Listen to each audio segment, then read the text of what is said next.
They mocked her for not speaking, but when the Duke of Blackwell's voice rang out, it stopped them all.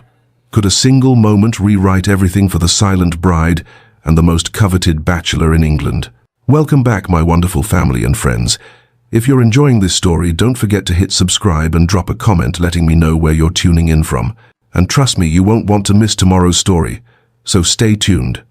England, 1815. The grand ball at Lord Stanmore's estate was in full swing. The chandeliers that hung from the high ceiling cast a soft, golden glow over the room, illuminating the opulence of the gathering. The air was thick with the sound of laughter, the rustle of silk gowns, and the clinking of crystal glasses. Couples moved gracefully across the polished marble floors, their footsteps synchronized to the music played by the string quartet in the corner. Among the glittering guests, Alice Stanley, the 3-year-old daughter of the Duke of Stanmore, stood silently in the far corner of the ballroom. Her ivory wedding gown, meticulously designed in the latest Regency style, shimmered faintly in the light. The gown, adorned with intricate gold and silver embroidery, should have made her the center of attention, but instead, Alice blended into the shadows, her beauty overshadowed by the silent burden she carried. Alice had never been a typical debutante. Despite her aristocratic heritage and her delicate beauty, her rich chestnut hair styled in an elegant updo, her bright green eyes framed by long lashes, her soft freckled cheeks, she was far from the object of adoration that most women in her station would be. Society had never fully embraced Alice, for the simple reason that she was deaf. Her inability to hear and speak had made her the subject of pity, and worse, derision. As the daughter of the Duke, she was expected to marry well, to fulfill her role in society as a lady and an eventual mother.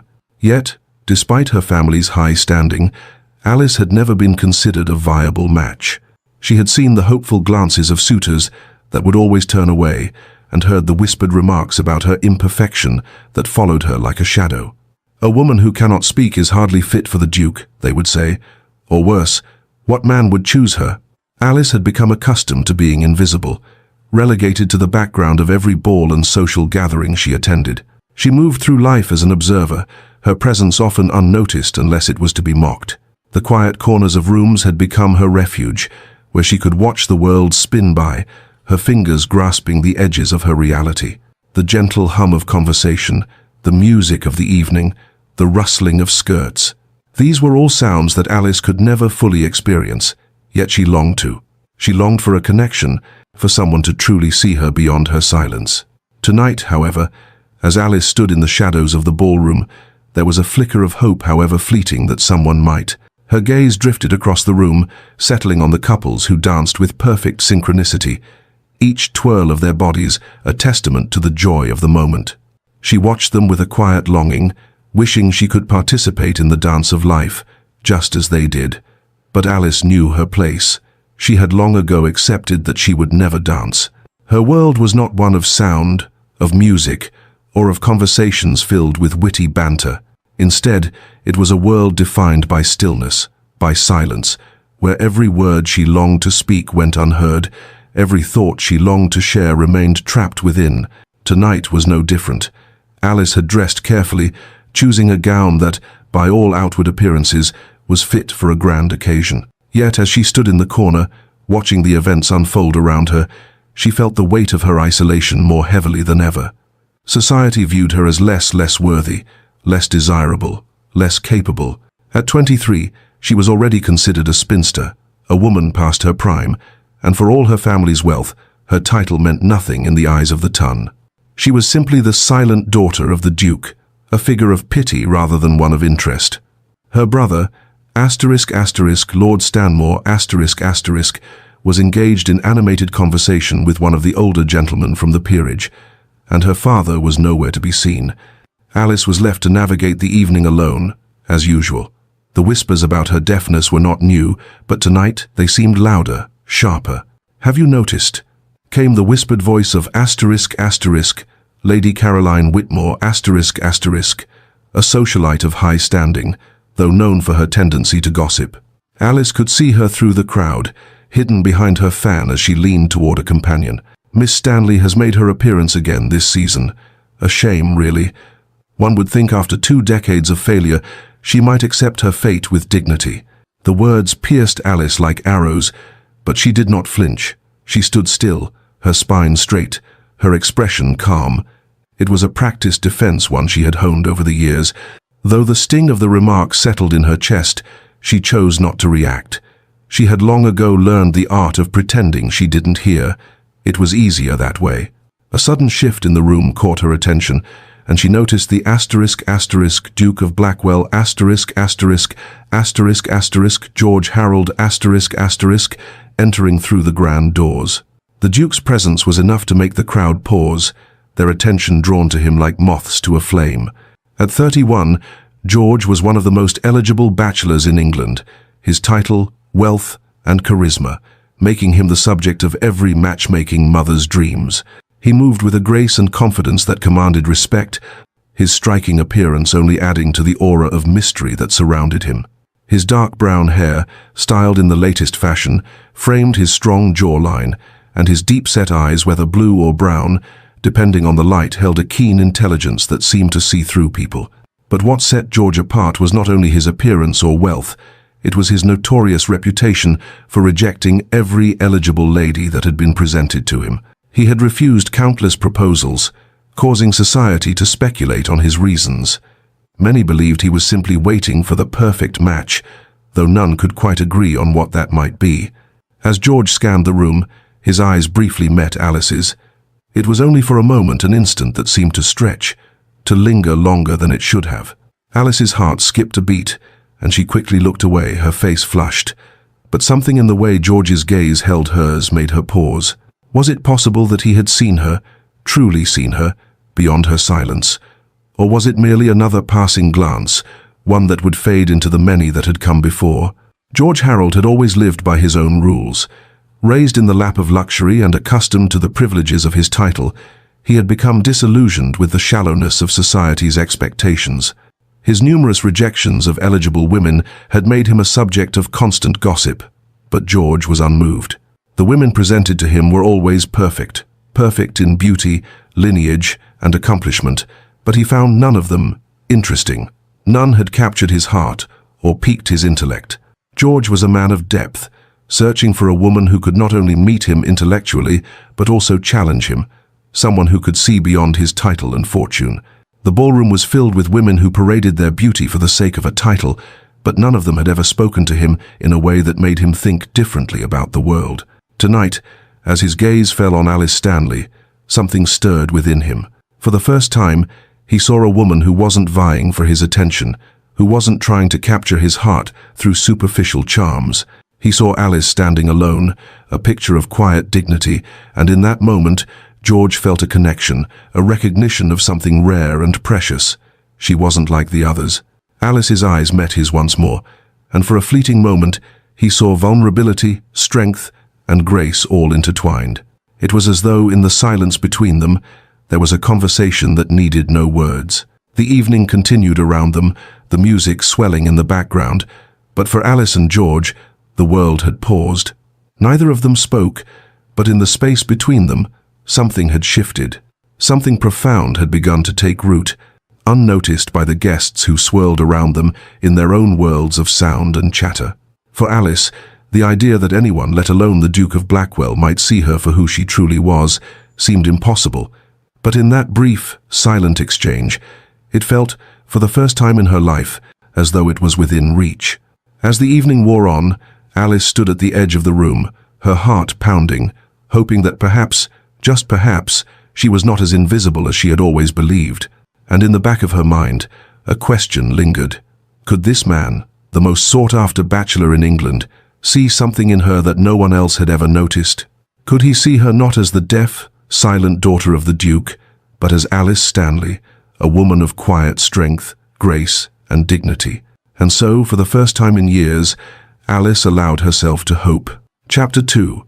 The Duke's Attention. The music in Lord Stanmore's ballroom swelled again, a soft, lilting waltz that filled the room with its gentle rhythm. The guests glided across the floor, their silk and satin gowns flowing in perfect harmony with the melody. Alice stood motionless in her corner, her hands clasped together in front of her, watching the couples move effortlessly as though they had been born to dance.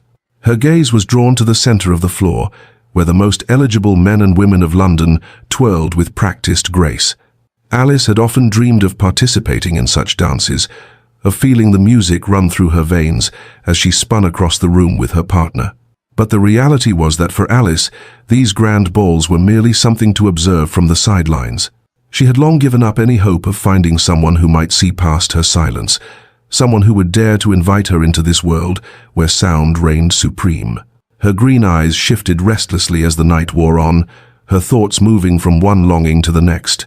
Asterisk, asterisk, George Harold, the Duke of Blackwell, asterisk, asterisk, was not far from her thoughts. Since their brief exchange earlier, when his gaze had met hers across the ballroom, she had thought of little else. The Duke was a man of great standing, and Alice could not help but wonder if he had seen something in her, perhaps the same dignity and grace that had captivated him in the first place. Or perhaps it was nothing more than a fleeting glance. But now, as she stood silently against the wall, she felt a shift in the air, a sudden change in the energy of the room. A whisper of movement caught her eye, and she looked up just as the Duke of Blackwell himself made his way toward her. Alice's breath caught in her chest as she saw George make his way through the crowd. His tall, commanding figure cut through the sea of guests, his dark hair falling neatly to the side, his posture regal yet relaxed. There was an ease in his movements, a confidence that made him appear almost untouchable. The room seemed to part for him, as though they all knew the Duke was accustomed to taking center stage wherever he went. But as he drew nearer to Alice, something in his expression softened. His eyes met hers once more, and for a brief moment, the noise and movement of the ballroom seemed to fade away. He stopped before her, his gaze steady and warm, an unreadable expression in his dark eyes. "Miss Stanley," he said, his voice deep and smooth, though Alice could not hear it. She could read his lips with practiced ease. "Might I have the honor of this dance?" A stunned silence fell over the room. Alice's heart skipped a beat, and for a moment she felt the weight of every eye in the room upon her. The Duke of Blackwell, England's most eligible bachelor, the man who had turned down every eligible woman who had come before him, was asking her, the silent daughter of the Duke of Stanmore, to dance. The world around her seemed to pause as she stood there, frozen, her thoughts swirling like the waltz that filled the room. The weight of society's judgment crashed down on her all at once. Alice's face flushed with the sudden awareness of every whispered word, every cruel remark, every sneer she had ever encountered. Could she truly accept? Could she put herself out there to be ridiculed once more by the ton? For a moment, Alice felt as if the room were closing in on her, the laughter of her peers echoing in her ears. She wanted to say no, to retreat into the safety of her solitude, where no one could judge her. But then, something inside her stirred a quiet, trembling hope, a yearning she had long suppressed. Alice stood still for a long moment, unsure of what to do. She glanced at George, his hand extended toward her, in an offer that seemed so simple, so sincere. His calm, steady gaze never wavered, and there was no hint of mockery in his expression, no trace of disdain. For the first time in years, Alice felt as though someone might actually be seeing her, not as the woman who could not speak, but as someone worthy of attention. But the weight of the ballroom's collective gaze was almost unbearable. She could already hear the whispers, the shock, the disbelief. The Duke of all men choosing her, a deaf woman. The tongue would certainly not let her forget it. It would be the subject of every drawing-room conversation, every whispered gossip at the next soiree. Was it worth the humiliation? The conflict within her was a tempest. She had long grown accustomed to being ignored, to living in the shadows. To say yes would be to step into the light, to allow herself to be seen in a way she had never allowed herself before. She could already feel the stares, the judgment bearing down on her. But then, something shifted. George's gaze never left hers, and though she couldn't hear his voice, his body language spoke volumes. There was no mockery in him, no condescension, no impatience. He was simply waiting for her response, patiently and without hesitation. In that moment, Alice realized something she had nothing to lose. She had spent too long standing on the sidelines of life, watching others experience what she had only dreamed of. Perhaps it was time to finally take a step forward, to seize the chance, no matter the cost. With a deep breath, Alice made her decision. She placed her trembling hand into George's, feeling the warmth of his touch. For a fleeting moment, the weight of the world lifted, and she allowed herself to be led onto the dance floor. The moment she stepped into the circle of guests, she could feel the tension in the air, like the tightening of a noose. The music played, the violins soaring through the room, but Alice could barely hear it. Her feet moved with George's, guided by his steady hand at her waist. Her pulse raced, but it wasn't from fear, it was from something else, something she hadn't allowed herself to feel in a long time: excitement. But as the couple took their first steps, the laughter from the onlookers began. Alice could feel the weight of their gazes, the disbelief, the ridicule. She could imagine the whispered remarks, the quick glances, the shaking heads, and yet George's presence at her side was a steadying force, a quiet anchor that kept her grounded. "You realize," Alice murmured, her voice barely audible above the music, "that you have just scandalized the entire assembly." "So," George, unfazed, smiled slightly. "Have I? I thought I was simply dancing with the most interesting woman in the room." The tension in Alice's chest eased just a little, and she found herself smiling in return, despite the weight of the world on her shoulders. For the first time, she felt as though she was not being judged by her silence, but by her presence alone. And with George at her side, she felt that maybe, just maybe, she could hold her head high, even in the face of ridicule. As the dance continued, Alice's thoughts raced. She was so used to being invisible, to being overlooked. Her silence, something she had once considered a flaw, had often made her feel like a shadow in a world of sound. It was easier to retreat, to stay out of the spotlight, to protect herself from the harsh judgments of those around her. But now, as she moved in time with George, something was different. She was still Alice Stanley, the silent daughter of the Duke, but for the first time, she felt seen, truly seen, by someone who did not care about her silence. It was not just the dance, it was the way George had asked her, the way he had looked at her as though she mattered. She wasn't just a woman who could not speak. She was someone worthy of being asked to dance by the Duke himself. But as much as Alice tried to bask in the moment, the whispers of the ton were never far from her mind. They would never let her forget her perceived shortcomings. She would always be the woman who could not speak, the woman whose silence defined her. Still, as she danced with George, something began to shift within her. His touch was gentle, his hand firm and reassuring at her waist, and for the first time in years, Alice began to believe that perhaps her silence was not a weakness. Perhaps, in the right hands, it could be her strength. As they twirled together, their steps in perfect sync, Alice allowed herself a single, fleeting thought. Maybe this was the start of something new, something she had never dared hope for. Maybe, in George's eyes, she was more than her silence. Maybe, just maybe, she was enough. The waltz continued, the music flowing like a river through the room. But for Alice and George, the world had shrunk to a small corner of the ballroom, where the only thing that mattered was the quiet connection between them. And as the dance came to an end, Alice found herself wishing it could last forever. Chapter 3. The Roses. The morning after the ball, Alice awoke with a feeling of unease settling deep within her chest. The sounds of London's bustling streets outside her window were muffled by the heavy curtains in her room, and the soft light of dawn filtered through the fabric, casting gentle shadows across the floor. The events of the night before, her unexpected dance with George Harold, the Duke of Blackwell, felt like a dream, one that seemed too surreal to fully grasp. Had it really happened? Had he really asked her to dance in front of all those people? Alice could still feel the warmth of his hand at her waist, the way his eyes had looked at her not with pity, as she had often been met with, but with something deeper, something she couldn't quite place. But now, in the quiet of the morning, the weight of the world felt heavy again.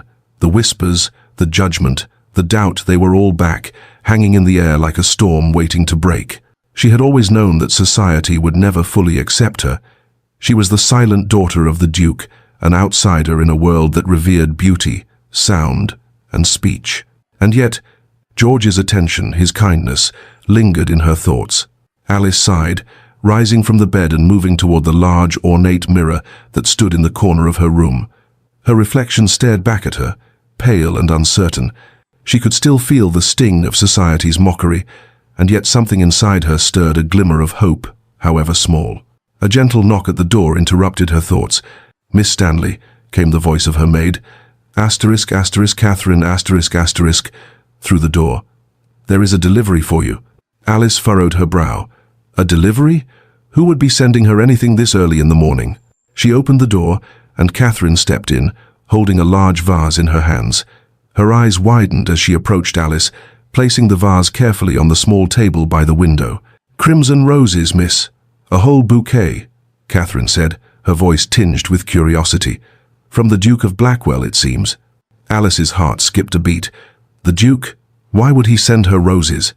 She stood there, rooted to the spot, staring at the bouquet.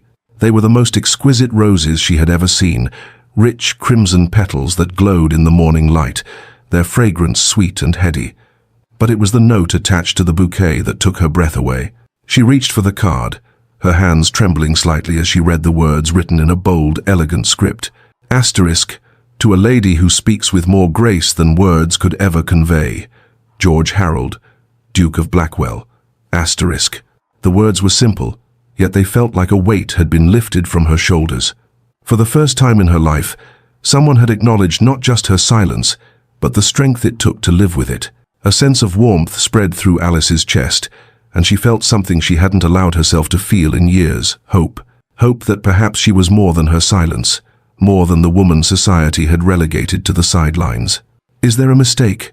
Alice asked, her voice barely above a whisper, as though still unsure that the gesture was real. "I don't think so, miss," Catherine replied, her voice filled with surprise. "I asked the delivery man, and he confirmed it was from the Duke himself." Alice's mind raced, her heart still pounding in her chest. Why would the Duke, of all people, send her flowers? The thought was both thrilling and terrifying.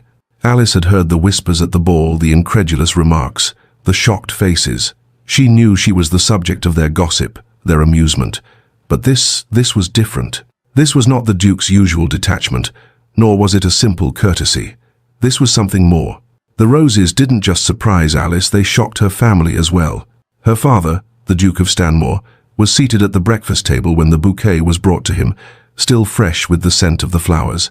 His expression was one of mild curiosity as he glanced at the vase, then back at Alice. "Alice," he said, setting down his coffee, "what is this?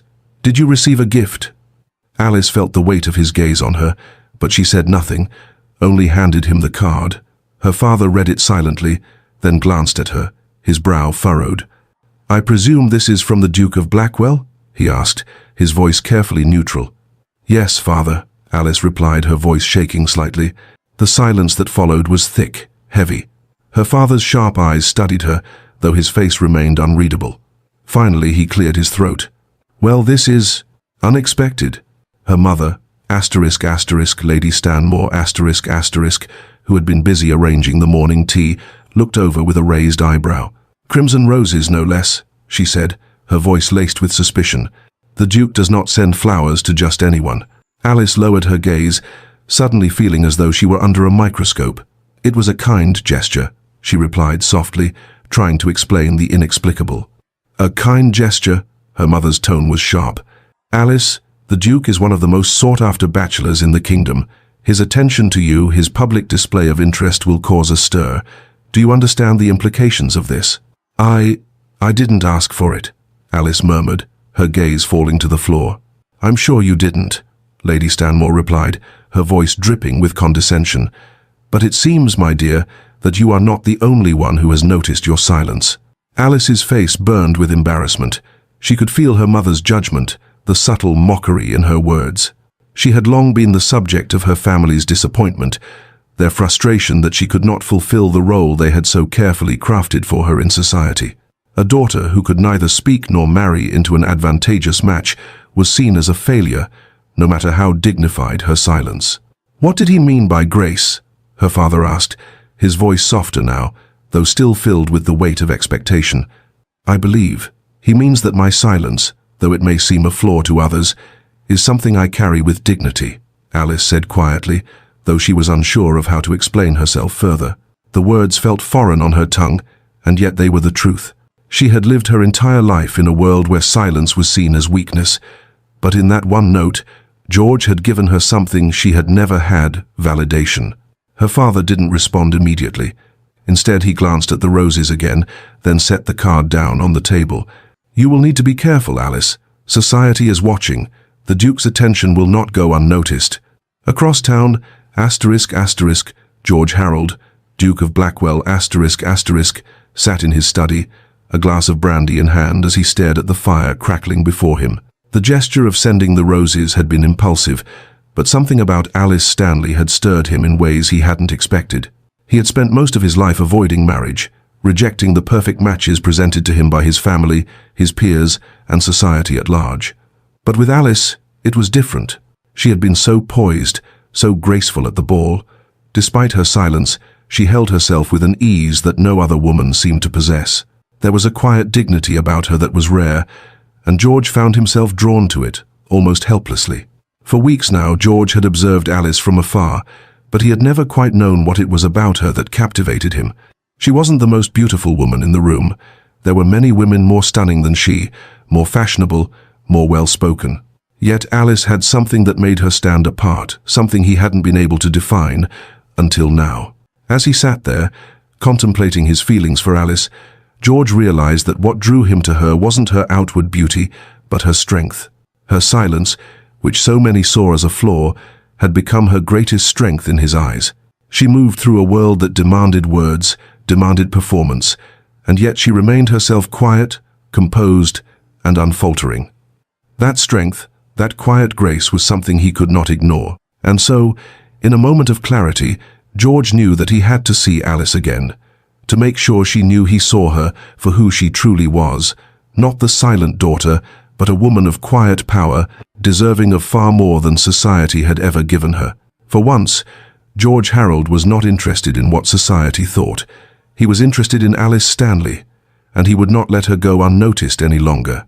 As Alice continued through the day, her thoughts were consumed by the roses, by the Duke's words, and by the undeniable pull she felt toward him. For the first time in her life, someone had looked past her silence and seen her for the person she truly was. She didn't know what it meant yet, or what the future might hold, but for once, she allowed herself to believe that perhaps, just perhaps, George Harold saw her not as a mute woman, but as someone worthy of attention. And as for George, he had already decided that this was only the beginning. He had seen enough to know that Alice was someone he could never forget. Chapter 4. The Ballroom Confrontation. Public Mockery. The next gathering was one that Alice had been dreading, though she did not show it. Another ball, another round of forced smiles, polite conversation, and glances that said everything without saying a word. As the daughter of the Duke of Stanmore, Alice had no choice but to attend, to fulfill her role in society, despite the crushing weight of her invisibility. The whispering, the sneers, the whispered remarks, she had grown accustomed to them all. It was as if she were a ghost, present in the room but never truly seen. Tonight, the ballroom was grander than usual, its towering columns draped with lush greenery, candles glowing warmly from every corner. Yet, despite the beauty of the setting, Alice's heart felt heavy in her chest. She moved through the crowd with a grace born of years of practice, her silence a constant companion. As the waltz played, the world spun around her, and she stood, as always, on the periphery. She had learned long ago that if she did not draw attention to herself, others would not do so either. The dance of society continued without her, and she had long resigned herself to this fate. It was not just the lack of a dance partner that weighed on Alice's spirit. It was the cruel mockery she could feel from all around her, the whispers about her silence, the pity, the hidden laughter that came with every glance. It was as if her deafness was the only thing people saw when they looked at her. Tonight was no different. As Alice stood near the refreshment table, pretending to examine the assortment of delicacies, she overheard Lady Caroline Whitmore that ever-curious socialite, speaking in hushed tones to her companion. "Poor Alice Stanley," Lady Caroline said, her voice barely above a whisper. "Did you hear that she can't even speak? How dreadfully tragic for the daughter of a duke, and at her age too. What man would want a wife who cannot even utter a word?" Alice's breath hitched. The words were like daggers, each one aimed precisely at her heart. She clenched her fingers tightly around the delicate lace of her gown, her chest tightening with the familiar sting of humiliation. The whisper grew louder, and Alice knew Lady Caroline's words had not been meant to remain private. "Do you think she understands how absurd she looks?" her companion replied, equally quiet, though the words still managed to wound Alice. A woman who cannot speak, a duke's daughter, reduced to being a mere observer in a world of speech and dance. How dreadfully sad. Alice's cheeks burned with embarrassment, but she held herself firm, pushing down the rising tide of tears that threatened to betray her composure. She knew they spoke of her, and they always would.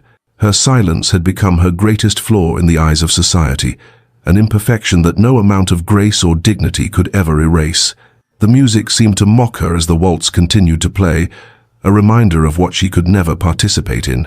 She felt the eyes of the ballroom on her, and it was as if the weight of their judgment crushed her chest. How much longer could she endure this? How much longer could she stand in silence, watching the world move on without her? And then, through the crowd, she saw him. George Harold, the Duke of Blackwell, entered the ballroom with his usual air of grace and authority, his presence commanding attention from every corner of the room. His black and gold tailcoat shimmered in the candlelight, his dark hair neatly combed, and his expression unreadable. Alice's heart skipped a beat, and she could feel her breath catch in her throat. George had been a distant figure in her life until recently, a man who had seemed far beyond her reach. But now, his eyes, those piercing dark eyes, met hers across the room, and for a brief moment, the weight of society's whispers seemed to fade.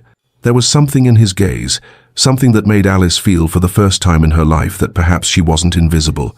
But before she could fully process the thought, the moment was shattered by the continued gossip from the crowd around her. Alice's gaze dropped to the floor as she struggled to keep her composure.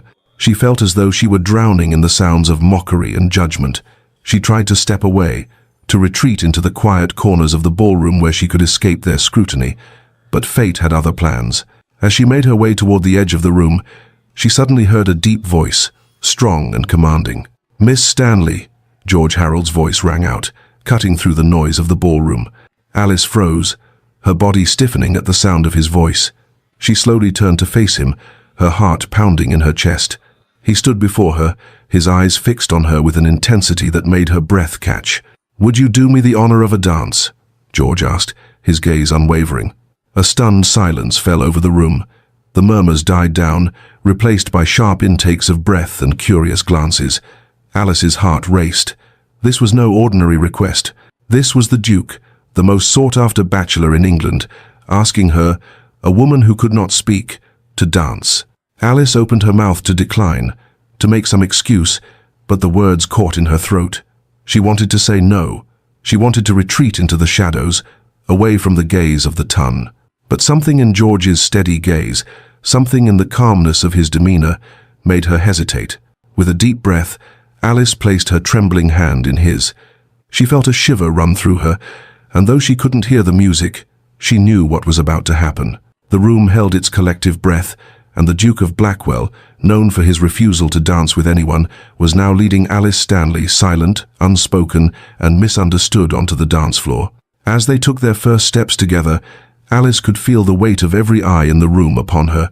The whispers began again, louder this time, and Alice braced herself for the onslaught of ridicule. How could she, a woman who could not speak, dance with the most eligible man in all of England? How could he, the Duke, be seen with her, the silent daughter of a duke? But then, as the dance continued, something changed. Alice had always expected to be the object of mockery, the one who was judged and dismissed. But as George led her across the floor with ease, his hand at her waist steady and sure, something remarkable happened. The laughter, the whispers, the cruel remarks, they all began to fade into the background. George's calm presence was a balm to her soul. He did not see her silence as something to be mocked or pitied.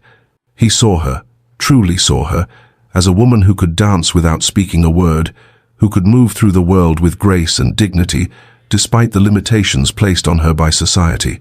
And in that moment, Alice realized something profound. She wasn't defined by her silence.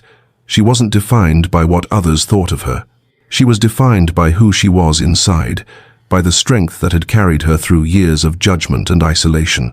As they danced, she felt a surge of emotion rise within her, a mixture of gratitude and wonder. For the first time in her life, someone had chosen her not for her ability to speak, not for her title, but for who she was as a person. When the dance finally came to an end, the room still held its breath, waiting for Alice to retreat. But she didn't.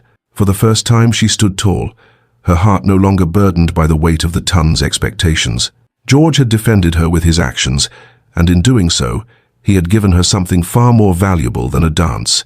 He had given her the freedom to finally believe in her own worth. The crowd stood still, unsure of what to make of the scene they had just witnessed. But Alice, for the first time in her life, didn't care. She had been seen, truly seen, by the one person who mattered. As the whispers began to fade, Alice looked up at George, meeting his gaze with quiet resolve. She may have been silent, but she was no longer invisible. And as the music faded into the background, Alice knew that this was just the beginning of something far more powerful than anyone could have imagined. Chapter 5. The Proposal in the Garden. The evening air was cool against Alice's skin as she stepped into the Duke of Blackwell's private garden, the soft scent of roses mingling with the earthy fragrance of damp soil. The garden, an expansive space of manicured hedges and blooming flowers, seemed to pulse with an energy all its own, untouched by the formalities of the ballroom or the whispers of society. Here, in the quiet solitude of the garden, Alice felt an unexpected sense of peace. She had retreated to this place, seeking refuge from the suffocating scrutiny of the ballroom. After the dance with George, she had been swarmed with questions, stares, and whispered comments. For the first time, however, those comments had not pierced her as deeply. The world had not disappeared, but it had become smaller, and in that small space, there was only one thing that mattered: George's presence. She had come to the garden in search of clarity, but as she wandered deeper into the maze of flowers, her thoughts were still a tangle of confusion. How could it be possible that the Duke of Blackwell, the most eligible man in England, was interested in her? A woman who could not speak, who had lived in the shadows for so long. Just as she reached a secluded corner of the garden, where the roses bloomed in riotous colors, she heard the soft crunch of footsteps behind her. She turned to find George, his tall frame silhouetted against the soft evening light. His expression was unreadable, but there was something in the way he moved toward her, steady and sure, that made Alice's heart quicken. "Miss Stanley." George's voice was low, but Alice could read the words as easily as if they had been spoken aloud. "I hope I'm not intruding." "No," Alice replied, her voice soft yet steady. "I was just taking in the garden." George smiled, a warm, genuine smile that made Alice's heart flutter despite herself. "It's a lovely place to think," he said, stepping closer to her. He paused for a moment, as if considering his next words carefully. "I've spent a great deal of time here myself." Alice tilted her head slightly, curious. "Why here?" George's expression softened as he looked around the garden, his eyes lingering on the vibrant flowers that surrounded them. "Because it's the only place where I can escape the expectations of the world," he replied, his voice tinged with quiet melancholy. "For years, I've been surrounded by people who only see my title, my wealth. No one has ever looked beyond that to see who I really am, to understand the person I am beneath all of it." Alice's heart ached at his words. She had spent much of her life feeling invisible, hidden behind her silence. And yet, here was a man who, despite his power, his position, and his charm, felt just as trapped by society's expectations as she did. There was a shared understanding between them, one that neither had ever spoken aloud before. "I've turned down every match," George continued, his voice growing quieter, more introspective. "Not because the women were not beautiful, or accomplished, or well-connected, but because none of them saw me, not truly. They all saw the Duke of Blackwell, but not the man behind the title. And I've been running from it. Running from the idea of marrying someone who would never know me." Alice felt a swell of emotion in her chest as she listened to his confession. She could sense the pain behind his words, the burden he carried despite his status. And yet, here he was, opening up to her, this woman who could not speak, this woman who had been shunned by society for her silence. "You see me," Alice said softly, her words quiet but steady. She looked into George's eyes, hoping her sincerity would come through. "Not for my silence, not for my family, but for who I am." George's gaze softened, and he stepped closer, closing the distance between them. The air seemed to hum with something electric, something palpable. He reached out, gently taking her hand in his. "You are everything I have been searching for, Alice. You are the one who sees me, not the title, not the wealth. You see me for who I truly am, and I cannot ignore that any longer." Alice's breath caught in her throat. She had never expected this, had never allowed herself to dream of such a moment. But now, with his hand in hers, with his words hanging in the air between them, she realized that everything had shifted. She had always feared being rejected, being invisible, but in this moment, she was neither. She was seen, truly seen. Asterisk, asterisk, the proposal. Asterisk, asterisk. George's voice was a soft whisper, yet it felt like the world itself was holding its breath as he spoke. Alice Stanley, will you do me the honor of marrying me? Not because of my title, but because of who you are, because of your strength, your grace, your silence that speaks louder than words ever could. Alice's heart raced, her chest tightening with emotion. The words she had never allowed herself to dream of hearing were now spoken aloud, and they echoed in her mind like a melody she had long since forgotten. He wanted her. Not for her title, not for her silence, but for the woman she was, silent and strong, quiet yet profound. She looked up at George, her green eyes meeting his, and for the first time in her life, she did not feel like an outsider. She did not feel like the silent daughter of the Duke, lost in the shadows. She felt like Alice Stanley, someone worthy of love, worthy of connection, worthy of being seen. A single tear slipped down her cheek, and she quickly wiped it away, embarrassed by the sudden rush of emotion. But George gently cupped her face, his thumb brushing away the tear with a tenderness that took her breath away.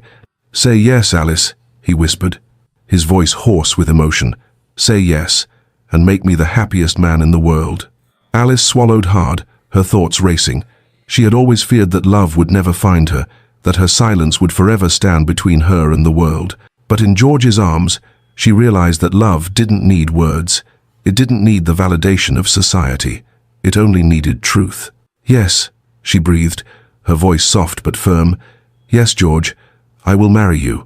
The moment the words left her lips, George's face broke into a smile so wide, so full of joy, that it seemed to light up the entire garden. He pulled her into his arms, holding her close as though he had waited for this moment his entire life. And for Alice, the world felt different. The silence that had once separated her from everything now seemed to be filled with the promise of a new beginning, a beginning she had never thought possible. As George held her, his warmth surrounding her, Alice felt something stir within her. It was a feeling she had never known before, one that made her heart swell with hope. This was not just the beginning of a new chapter in her life, it was the beginning of something she had always longed for. For years, Alice had lived in the shadows of her own silence, convinced that she was unworthy of love, unworthy of being seen. But now, in George's arms, she realized that her silence did not define her.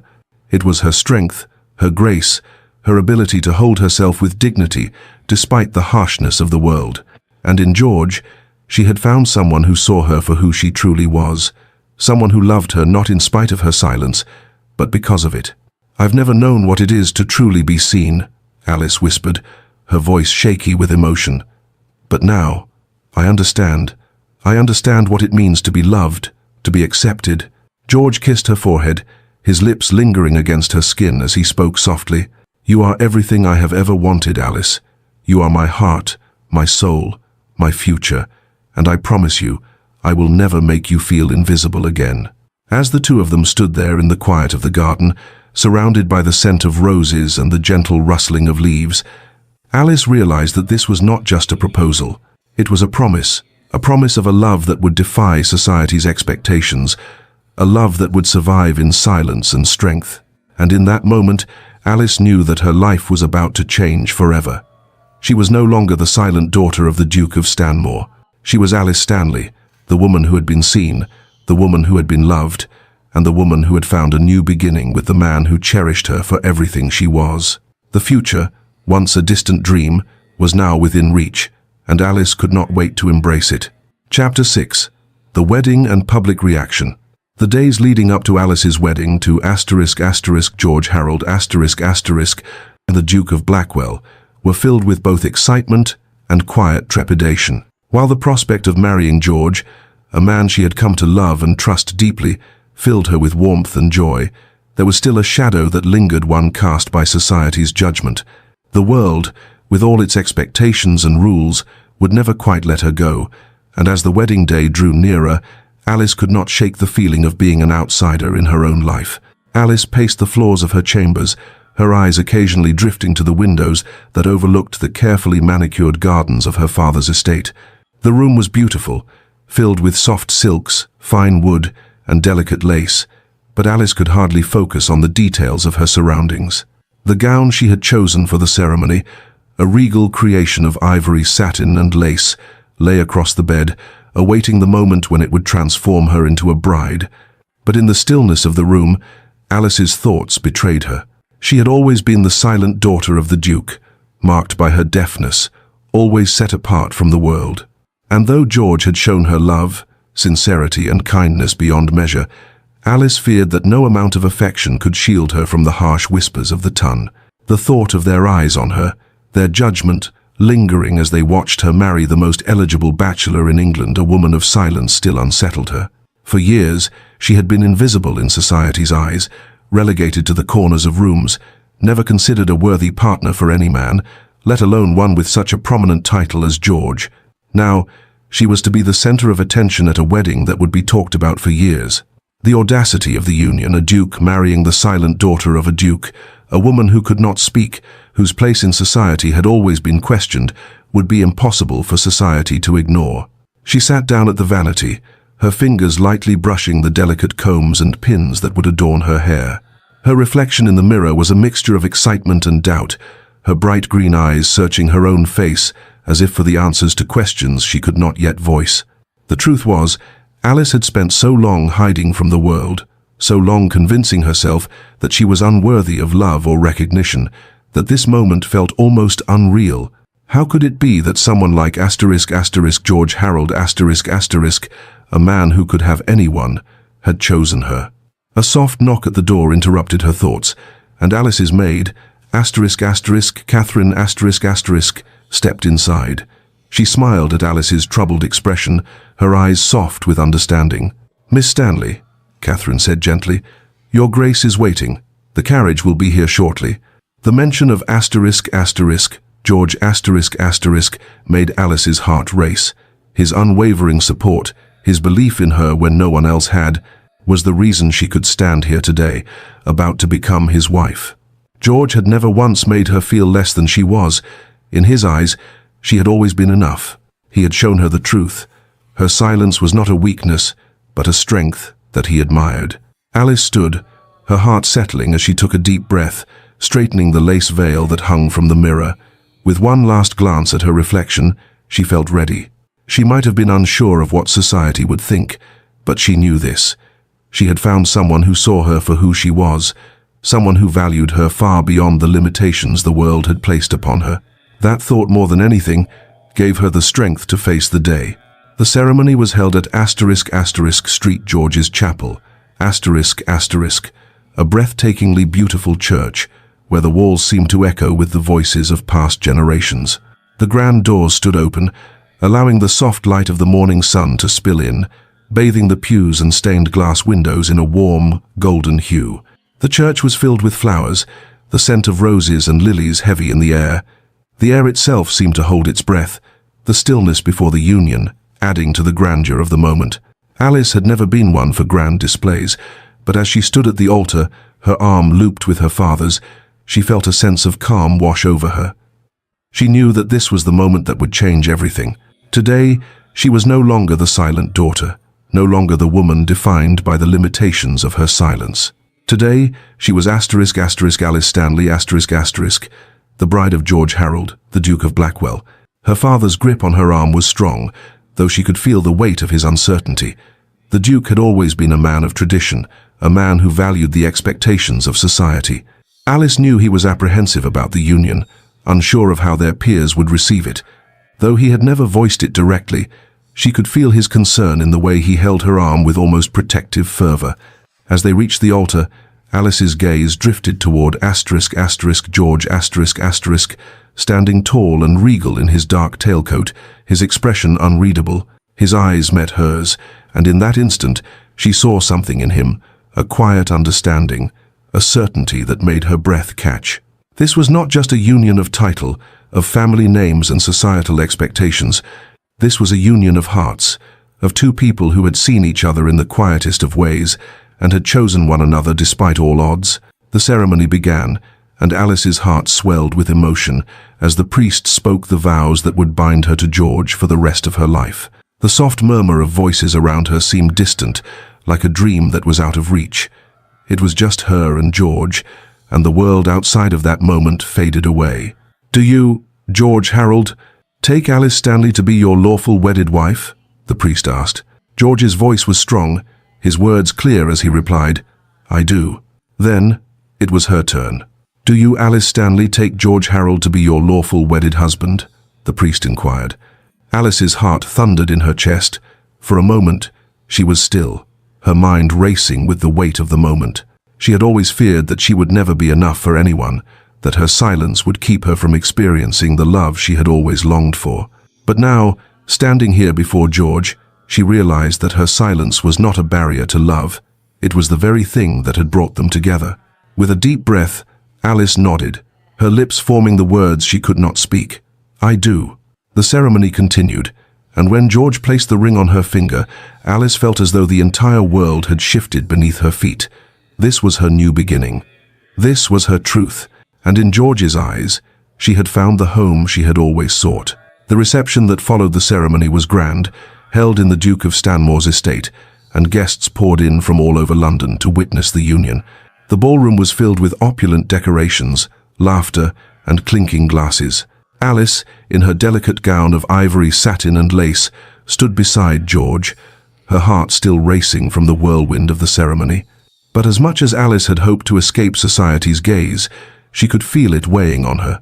The guests, some familiar, others strangers, looked upon her with mixed reactions. Some were clearly shocked, their whispers too loud, their stares too sharp.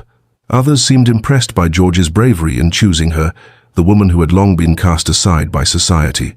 The boldness of their union, a duke marrying a deaf woman, was enough to stir a quiet curiosity in some, though many remained unsure of how to regard her. Lady Caroline Whitmore who had made no attempt to hide her disdain for Alice before, was now watching her with open curiosity. Her eyes flicked from Alice to George, and though her lips were sealed, her expression said everything. It was a mix of disbelief and envy. Envy that someone who was once considered unworthy had captured the attention of the man everyone coveted. But Alice, for the first time in her life, did not care. She was no longer the silent woman in the corner, the object of pity or mockery. Today, she was George's wife, and in his eyes, she was more than enough. She would no longer allow society's expectations to define her. If George could see her for who she truly was, then that was all that mattered. As the evening wore on, the guests began to settle into the rhythm of the reception. There were toasts, laughter, and music. But amidst it all, Alice found herself in a quiet corner with George, his hand resting gently on her arm. "You've made me the happiest man in the world," he whispered to her, his voice soft and sincere. Alice smiled, her heart full. "And you've made me feel seen," she replied, her eyes shining with gratitude. "For the first time, I feel whole." And in that moment, as they stood together, the weight of society's judgment faded completely. The world could whisper, could gossip, could try to tear them apart, but Alice knew the truth. She had found love, not because of her title, not because of her silence, but because of who she was and who George saw her to be. This was only the beginning of their journey together, and Alice was ready to embrace it, come what may. The sun had barely risen, casting a soft amber glow across the quiet landscape as the carriage carrying George Harold Duke of Blackwell, and his new bride, Alice Stanley, the Duchess of Blackwell, rolled steadily toward the secluded country estate where they would begin their life together. The honeymoon that followed their wedding had been a carefully planned retreat, a chance to escape the judgmental eyes of society and bask in the newfound intimacy that had blossomed between them. As the days passed at their private retreat, Alice slowly began to realize how much she had longed for the simplicity of moments like this, the quiet, private moments spent with George, away from the expectations and whispers of the ton. They had always been surrounded by others, both before and after their wedding, but now, here, alone together, Alice felt as though she was beginning to truly understand the depth of their connection. The vast estate, tucked away among rolling hills and thick groves of ancient oak trees, provided the perfect backdrop for the start of their married life. The house, a stately manor built in the Georgian style, was surrounded by manicured gardens, and the air was filled with the sounds of birdsong and the rustling of leaves in the wind. It was here that George and Alice could be free, unburdened by the weight of societal expectations. In the mornings, they would often take long walks through the gardens, strolling along the cobbled paths that wound through the rose bushes, lavender, and wildflowers. George would tell Alice about his travels across Europe, his studies of art, and the many books he had read over the years. His deep, resonant voice filled the air, drawing Alice into a world that she had always longed to understand, but had never quite fit into. Their conversations were full of mutual respect, curiosity, and a growing admiration for one another. Alice, who had always been cautious about her silence, found herself opening up more and more, sharing her own thoughts about literature, art, and the beauty of nature. Her thoughts, once locked away in the quiet recesses of her mind, flowed freely between them, and George listened with a kind of attentiveness that made her feel understood, truly understood. No longer did she feel the need to hide behind her silence. With George, her words were not an obstacle. They were a bridge that connected them in ways she had never experienced before. One evening, after dinner, George suggested they read together. He had a selection of books by authors Alice had never heard of, and they began to explore them, their discussions evolving into late-night conversations about philosophy and the meaning of life. Alice was surprised at how natural it felt to engage in such deep discussions with George. She had spent so many years feeling disconnected from the intellectual world, but here, in the quiet of their home, her thoughts had found a voice. George was patient and kind, never rushing her or making her feel inadequate for not always being able to articulate herself in the way she wished. Their bond, built on mutual respect, curiosity, and understanding, continued to grow stronger with each passing day. The love that had begun as a spark at their wedding had transformed into something deeper, more meaningful. Alice had always feared that her silence would stand in the way of connection, but with George, it was nothing but an invitation to explore new depths of intimacy.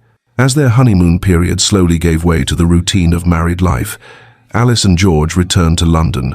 Their return met with mixed reactions. Society had always been quick to judge, and now, with their union still fresh in the minds of the ton, the gossip and scrutiny had only grown more intense. There were those who marveled at the bravery of the Duke in choosing Alice, a woman who could not speak, while others continued to question his motives. Despite the whispers, George's love for Alice remained unshaken. He never wavered in his commitment to her, always by her side, always ready to defend her against the harsh judgments of the world. In public, they were often the subject of stares and whispered conversations, but George stood tall, his hand firmly planted in Alice's, as they navigated the crowded social events and gatherings that filled their calendar. For Alice, the weight of society's judgment was still something she struggled to bear, but with George at her side, it became easier to ignore the cruel whispers. He never allowed the ton's opinions to affect their relationship. When they attended balls or galas, George would often step in front of Alice, shielding her from the onlookers, his presence a constant reminder that her worth was not defined by the judgments of others.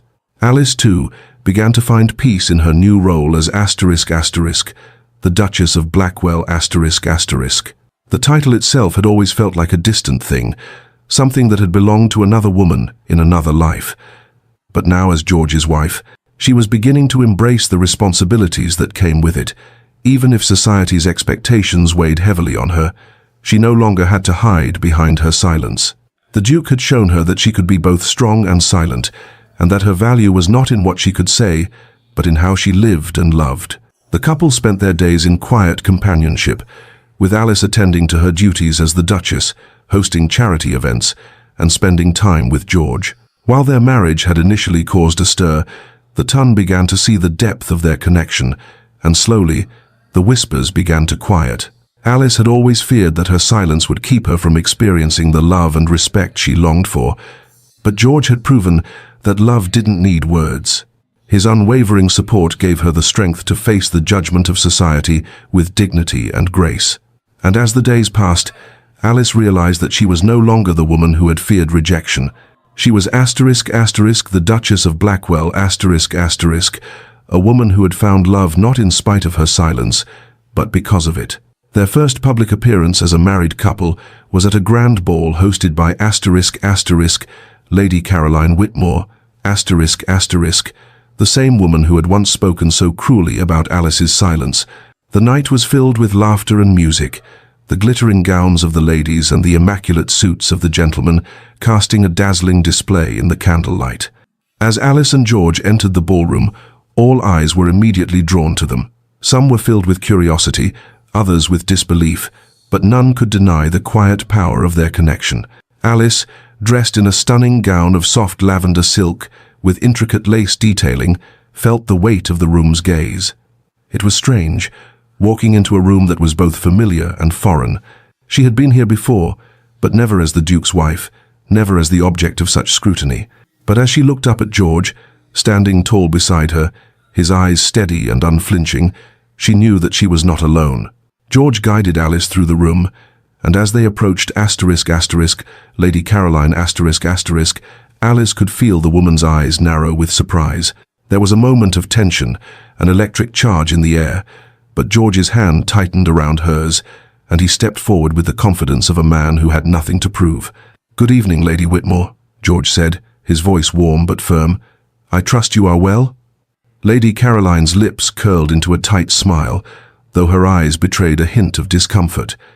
"Your Grace," she replied, nodding politely. "And how is the Duchess?" "She is as well as ever," George said, his gaze softening as he looked at Alice. "More than well, I think. My wife is the most remarkable woman I have ever met." Alice's heart fluttered at his words, and she smiled at him, her gaze filled with quiet gratitude. She had spent so long living in the shadows, but now, beside George, she was no longer afraid of the light. As they continued to make their way through the ballroom, the whispers began to fade. Slowly, Alice realized that she was no longer the subject of pity or mockery. She was the Duchess of Blackwell, and she had earned her place in this world not because of her silence, but because of the love she shared with the man at her side.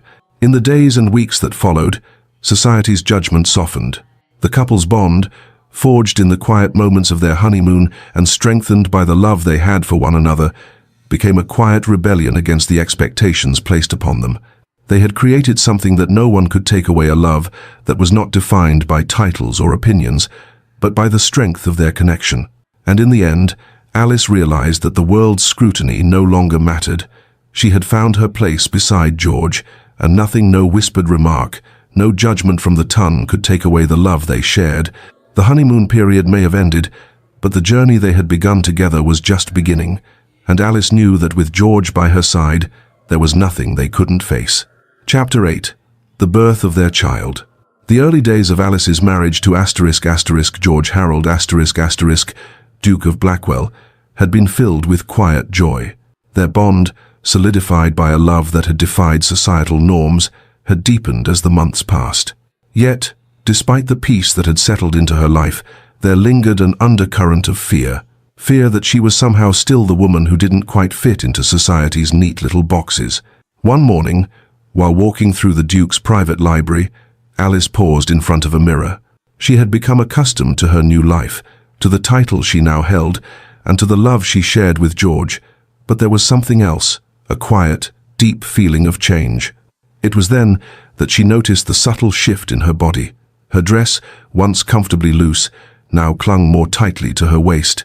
A fleeting wave of nausea passed over her, and she placed a hand over her stomach. It wasn't the first time she had felt a twinge of discomfort, but this was different. The realization came slowly, a delicate thread of understanding weaving through her thoughts. She was pregnant. At first, the thought was surreal, like a dream she had not dared to fully acknowledge. She had always feared that her silence, her deafness, would somehow make her unworthy of motherhood. She had never allowed herself to imagine a future where she could be a mother, where she could raise a child. Yet, here it was a possibility that filled her with both joy and uncertainty. Alice paced the library, her thoughts tumbling over one another. She was overwhelmed by the weight of her discovery.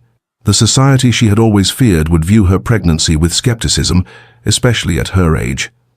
At 24, she was no longer considered a young woman in the eyes of the ton. She had already defied expectations by marrying George, the Duke, a man of impeccable lineage.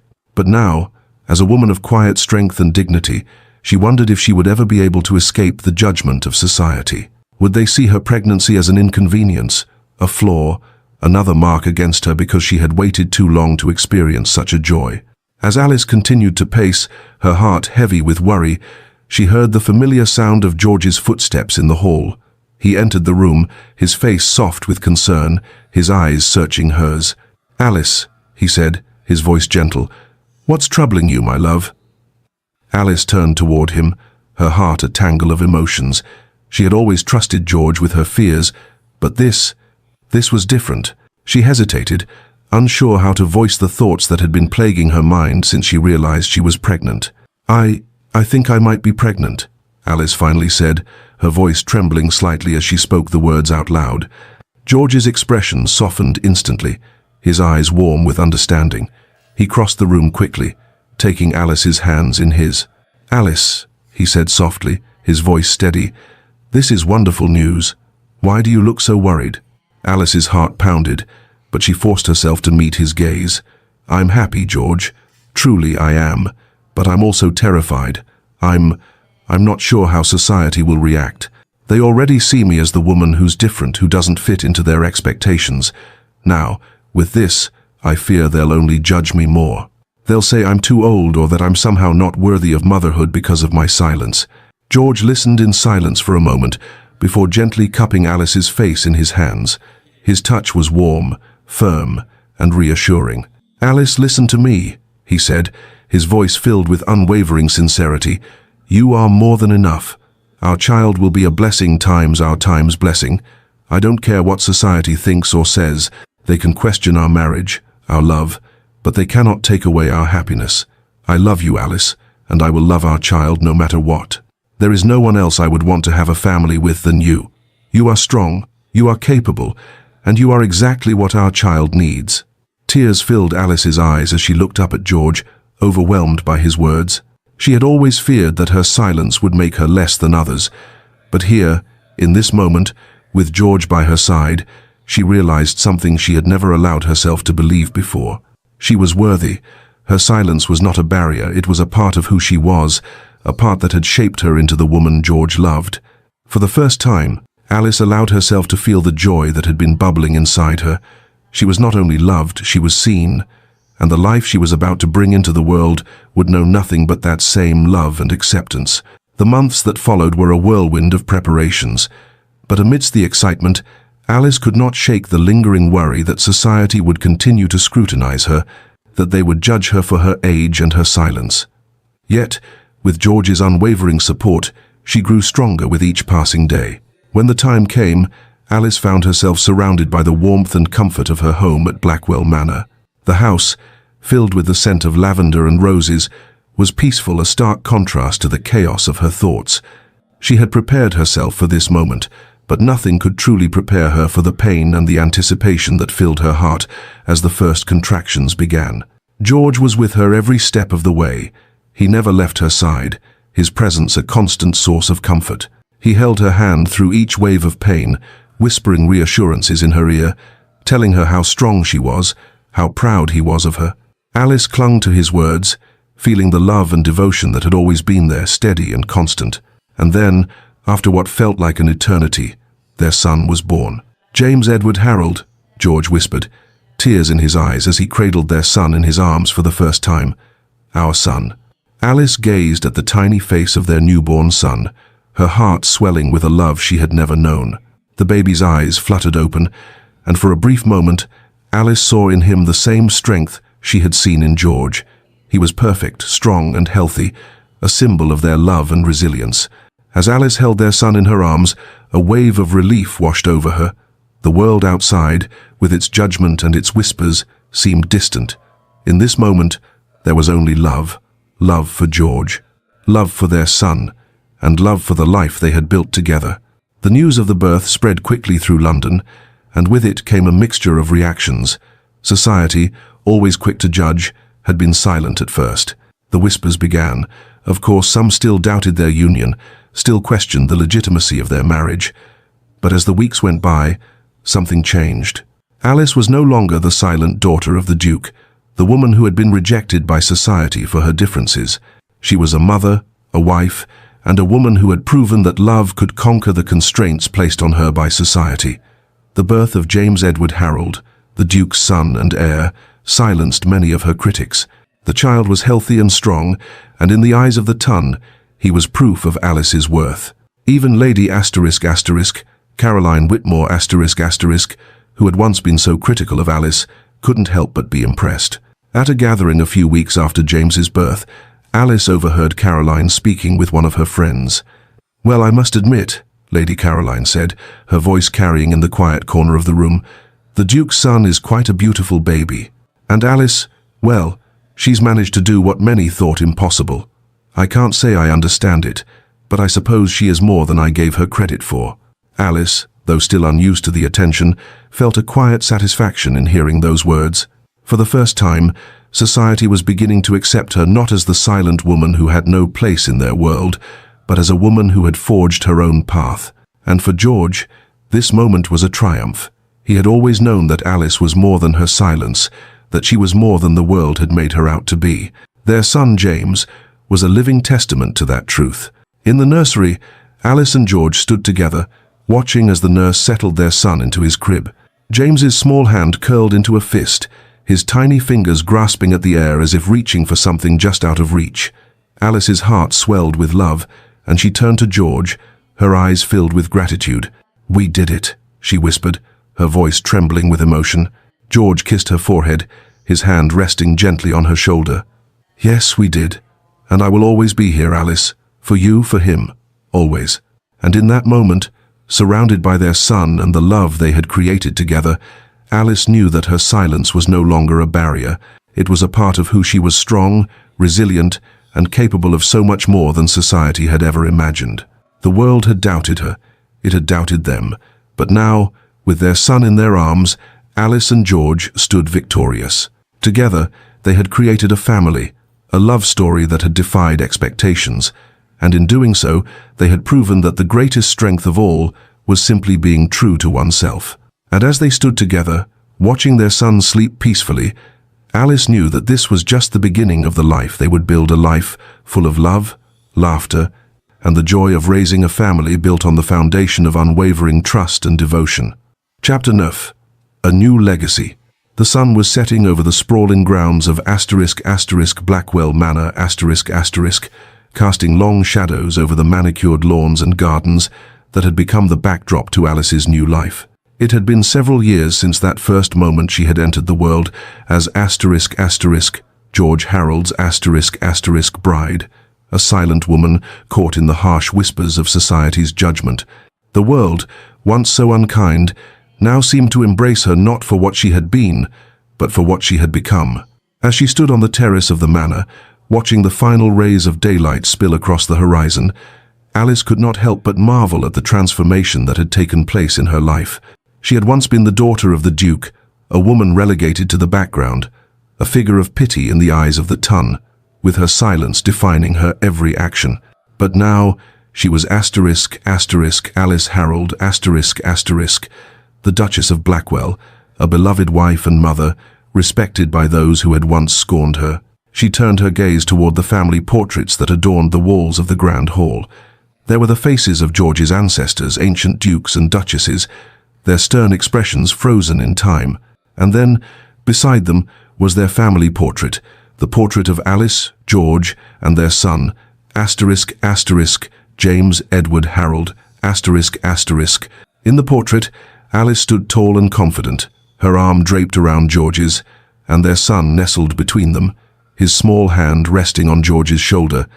It was a quiet symbol of the new legacy they had created together. Alice's transformation had been slow and subtle, a process of learning to embrace not just her role as a wife and mother, but as a woman of strength and dignity. She had once feared that her silence would forever set her apart from the world, but she had come to realize that it was her silence that had allowed her to see the world in a way that others could not. She had learned that true strength did not come from words, but from the ability to stand firm in who you were, regardless of the judgments of others. Her heart swelled as she looked down at her son, now 4 years old, playing in the garden with George The laughter of both father and son filled the air, a sound that had become as familiar to her as the quiet hum of the household. She had once feared that she would never be able to give George the family he deserved, that her silence would forever be an obstacle. But now, with James in their arms, she knew that they had created something beautiful, something that no one could take away. The thought made her smile softly, her heart full of gratitude for the life she now had. There had been days when she had doubted herself, when she had wondered if she was truly worthy of George's love. She had feared that society's expectations would tear them apart, that her silence would forever make her an outsider in her own home. But with George by her side, she had found a sense of peace, a sense of belonging that she had never known before. Alice walked toward the garden, her steps light and sure. As she approached George and James, she could see the joy in their faces, the love that radiated between them. It was a love that transcended all expectations, all societal barriers, and Alice knew, in that moment, that their family was the legacy they would leave behind. It was in moments like this, surrounded by the family they had built, that Alice felt the full weight of their journey together. They had defied the expectations of a society that had once written them off, rewriting the rules of what was possible in a marriage. Their love had not been about titles or wealth, but about the deep connection they shared, a connection that had grown stronger with each passing day. George, once the most sought-after bachelor in England, had found in Alice something no one else could offer, a woman who saw him for who he truly was, a woman whose heart was open to him in ways that no one else had been. In turn, Alice had found in George a man who loved her, not in spite of her silence, but because of it. He had shown her that love was not about words or perfection, it was about acceptance, understanding, and the quiet strength that came from standing beside one another through everything life threw their way. Now, as they stood together in the garden, George placed a hand gently on Alice's shoulder, pulling her close. "We've come a long way, haven't we?" he said softly, his voice filled with quiet pride. Alice nodded, her heart full as she looked up at him. "Yes, we have," she agreed, "and I am grateful for every moment." "Grateful?" George smiled, his eyes sparkling with affection. "I think the word is times blessed, asterisk." Alice laughed softly, the sound filling the air like music. "I suppose you're right," she said, squeezing his hand. "We've been blessed in ways I never thought possible." They stood there for a long moment, watching their son play in the garden. The world seemed still, as though it too recognized the strength of their bond. In that peaceful silence, Alice felt a sense of fulfillment, of contentment, that she had never known before. She had once feared that her silence would always keep her apart from the world, but now she realized that it was her silence that had brought her closer to the people who mattered most. As she turned back to George, she placed a hand on his chest, feeling the steady beat of his heart beneath her fingertips. "We've created something beautiful, George," she said softly. "Something that no one can take away from us." George smiled down at her, his expression filled with warmth and love. "Yes, we have," he agreed, "and it's a legacy we'll pass down to our son." Their future, once uncertain, now stretched out before them like an open road. The legacy they would leave behind was not one of titles or wealth, but one of love, a love that had defied all expectations and had proven that true connection could flourish even in the most unlikely of places. They had shown the world that love transcended all boundaries, that it could exist in the quietest of moments, and that silence, far from being a barrier, was a bridge that brought them closer. As the days passed, Alice and George continued to build their life together, a life rooted in love, respect, and mutual understanding. Alice had come into her own, shedding the doubts and fears that had once held her back. She was no longer the silent woman in the shadows. She was the Duchess of Blackwell, a woman whose strength, dignity, and love had redefined what was possible. The whispers of society, the doubts that had once surrounded their union, had faded into the background, replaced by the quiet admiration of those who had come to see the depth of their connection. The Duke and Duchess of Blackwell were no longer the subjects of gossip, but the embodiment of a love that had overcome the harshest of judgments. Alice had found her place in the world, and in the eyes of George and their son, she had found the greatest treasure of all, the knowledge that she was truly seen. She had come from the shadows, from a life of silence, and now she stood at the forefront of a legacy that was built on love, a love that would continue to grow, to thrive, and to inspire for generations to come. As the sun set on another peaceful evening at Blackwell Manor, Alice stood beside George, watching their son run through the garden, his laughter filling the air. The world around them had changed, and so had they. Together, they had built a life that was more than they had ever dreamed, of a life full of love, family, and purpose. And as the stars began to twinkle in the sky, Alice knew that this was only the beginning. Their legacy, born from a love that had defied all odds, would live on, a testament to the power of love, acceptance, and the strength that came from being true to oneself. In the quiet of the night, with George by her side, Alice felt more certain than ever that they had created something that would endure. Their love, their family, and their legacy would carry on, forever unbroken. Thank you for joining Alice and George on their extraordinary journey of love, transformation, and defying societal expectations. If you've been moved by their story, please leave a review and share your thoughts. Let us know how Alice's journey has inspired you to embrace your own strength, love, and authenticity. Don't forget to share this story with others who might need a reminder that love knows no boundaries. Stay connected for more heartwarming stories and updates on future releases. Your support helps us bring more stories to life, stories that prove true love conquers all.